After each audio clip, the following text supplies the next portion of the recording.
Blessings and happy Sabbath to all. And guess who is in studio? It's Junice. You haven't seen her for a long time, but she was so busy and working hard and traveling and driving and doing all sort of stuff. Welcome. We are happy to have Junice with us. Happy Sabbath again to all. And today we want to discuss pressure and problems and things that make people want to kill themselves. Because, I mean, I didn't tell you to look it up, but if you look up how many people commit suicide in this world today, it's amazing. So if we can just help one soul, just one, do yourself no harm, there is hope. There is a Savior. So let's start with the Word of God. And I want you to look at Acts chapter 16. Acts chapter 16. Julius is here. Blessings on you. It's a serious time we are living in. It's the dangerous and difficult time. And it's a hard time. But there is hope. There is hope. There is hope. Yes. Okay, so before we get into all the why people do this, I want to share a word or two here.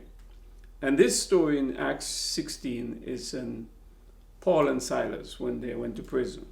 And if you get the background, started with 25, verse 25.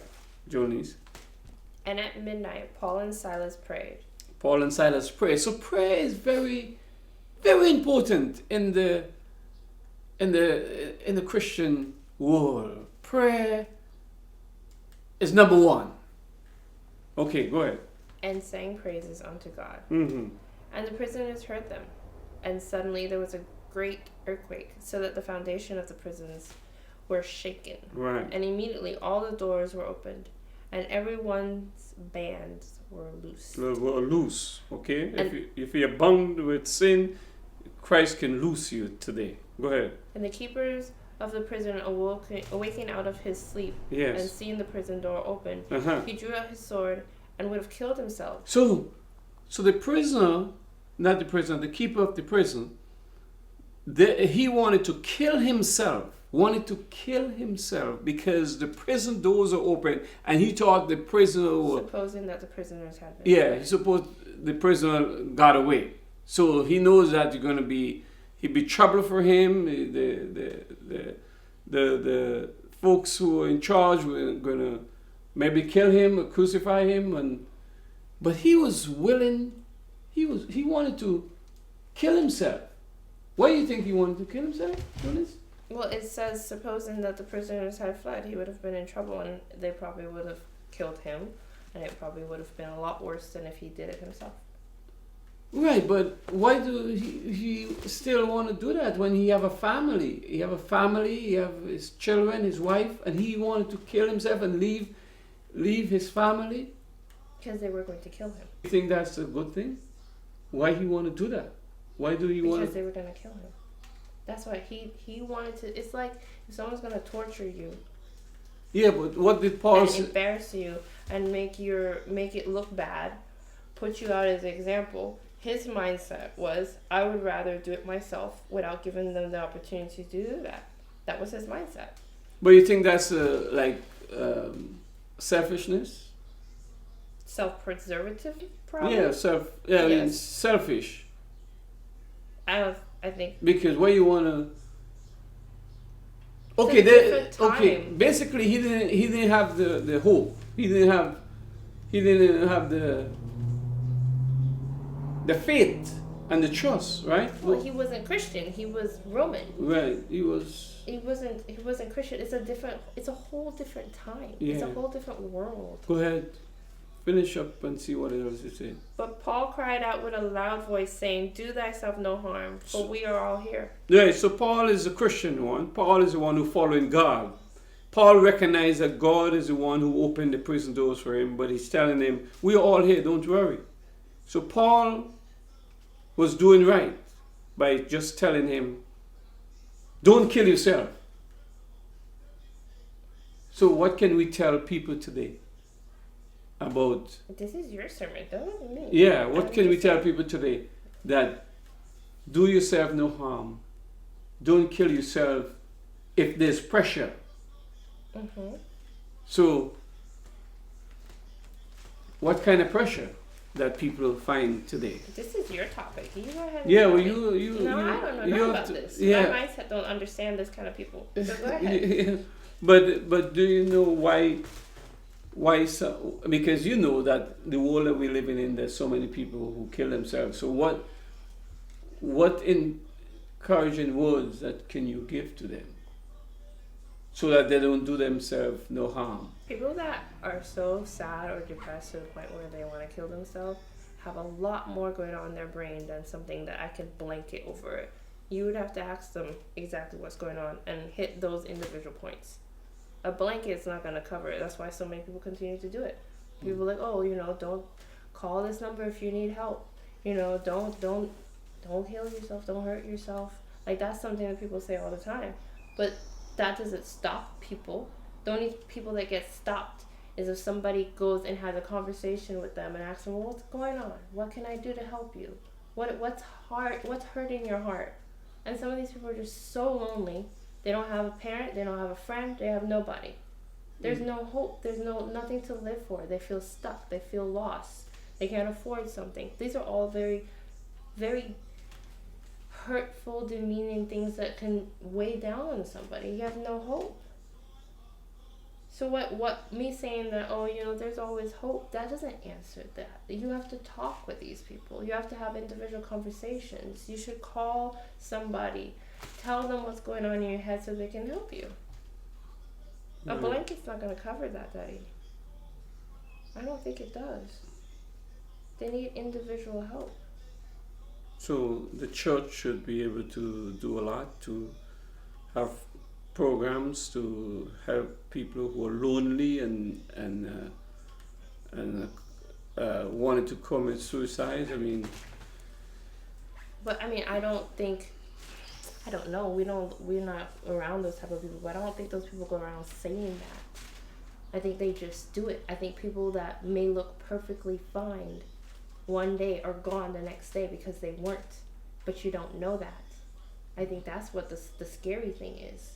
People that don't look hurt, are lonely, or sad, are being ridiculed by somebody.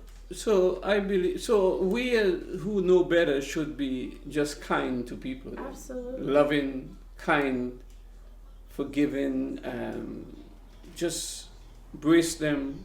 Because you never know what someone's With going through. somebody just waiting to you to visit them and talk to them. As a Christian, you should be able to reach out to those people. And like the people that, some people that they have a short temper and they just kind of jump at you real quick. Some of those people are probably some people that are hurting really bad. Mm-hmm. And instead of getting angry back at them, Right. turning the other cheek, being kinder. Those are the things that you do. Because I really don't believe the people that are hurting, that need that type of help, are saying it. And if they are, they're not saying it loud where everybody's hearing. They're saying it quietly. So you have to pay attention. You have to look. You have to listen. You have to stop putting yourself before everybody else. See what's going on around you. Right. You see what I'm saying? Yeah, I got you. So those people who are a lot of people, like those school shooting, they go to school and shoot them, and then they kill themselves. So before that, we gotta before the school shooting, we got to get to that young man, that young woman, that older one. We have to get to them before they get to the school or get to the church and start shooting.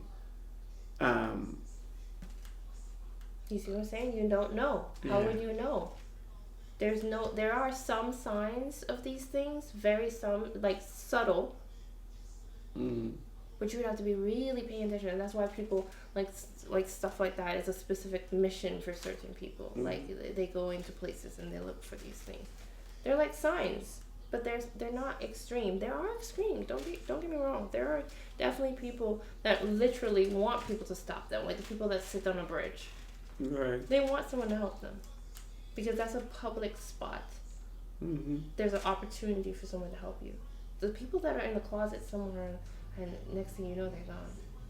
I saw something on TikTok. There's a guy. They're showing a picture of guys smiling, laughing, talking about how their brother is gone. He committed suicide last week.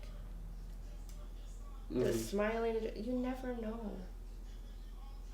You just have to do your best to be kind to everyone. Okay, so what about the folks who lose everything? Sometimes people lose, they lose a house, they lose a family, and then they just blow their brains out. And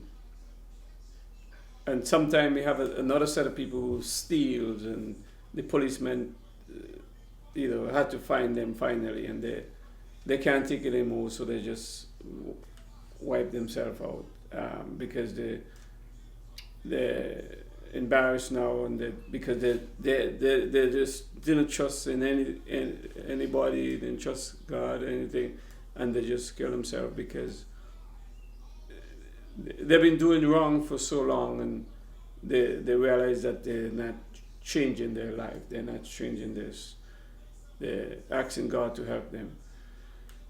We need to pray for people, yes, but there are some people that just need to trust in God. They just need to put God. There is a God who can help you to stop do what you're doing wrong, because a lot of things the people are doing wrong, because that's one of the reasons why people are doing them wrong also, but they're also doing wrong. They're not living the life of Christ, and they're just giving up. They're just giving up, and so I just want to encourage people to trust in God. And Paul said, "Do yourself no harm. God will take care of you if you put your faith." And finally, the jailer, he was actually able to see the love of God in these prisoners, and he and his whole household were saved. He said, "What must I do to be saved?" Yeah, they asked the question, "What must I do?" And they were all baptized and were saved in God's kingdom, because they see the power of God. They see the power of God in Paul and Silas. They see what God did in opening up the prison doors and loose them, so they can be free. And Christ wants to loose us all today. He wants to give us freedom.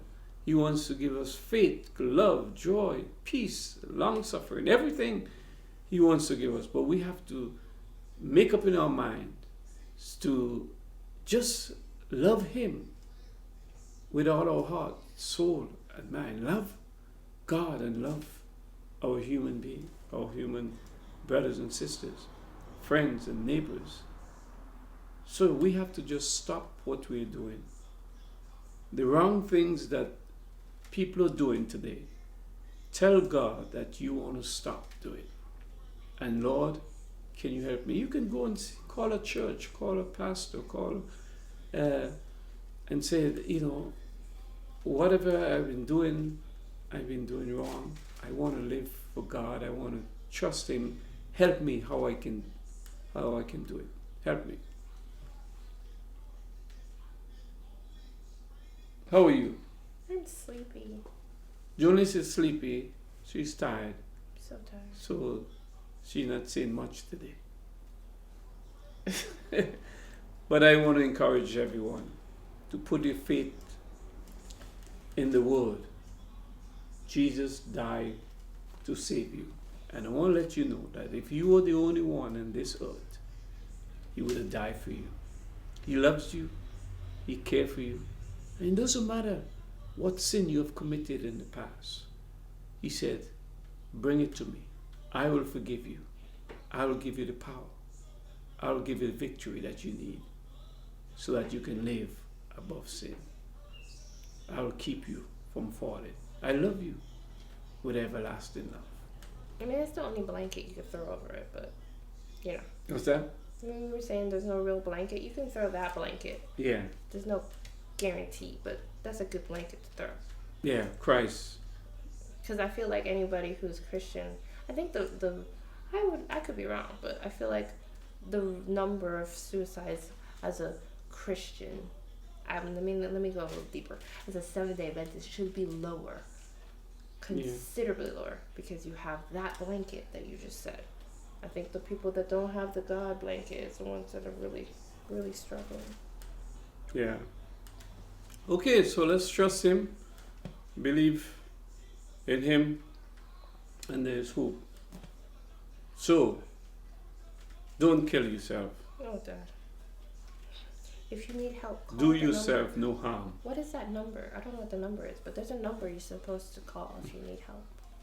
They talk to you and they tell you all the beautiful things you have to look forward to. Yeah, but the best number you could call is Jesus. God bless.